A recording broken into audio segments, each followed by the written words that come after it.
జై బలో విఘ్నేశ్వర మహారాజుకి. ఈరోజు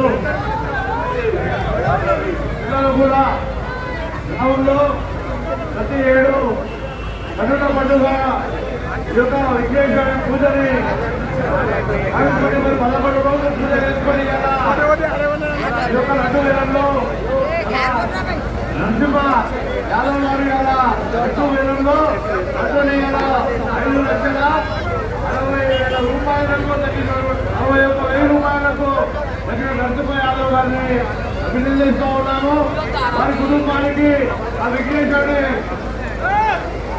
కృప విఘ్నేశ్వరుని ఆదిత్యులు ఎల్లవేళగా ఉండాలని చెప్పేసి ఈ సందర్భంగా తెలియజేస్తా ఉన్నాము.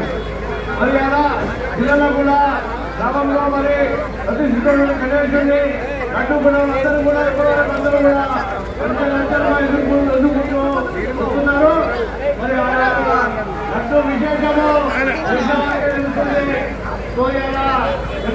యొక్క కార్యక్రమం ప్రతి సంవత్సరంలో కూడా సురేందర్ రెడ్డి గారు 5,50,000 రూపాయలు కొన్నారు, 6 లక్షలు కొన్నారు, 6 లక్షల రూపాయలు నగదు ఇక్కడే అందరు ముంగట ప్రజానిక ముంగట ఆ యొక్క డబ్బుని ఇక్కడ ఇవ్వడం జరిగింది. తప్పకుండా నరసింహ యాదవ్ గారు కూడా అదేవిధంగా ప్రజలందరూ ముంగట ఈ యొక్క డబ్బుని సమర్పించి ఈ యొక్క విఘ్నేశ్వరుని కృప వారి కుటుంబం మొత్తం కూడా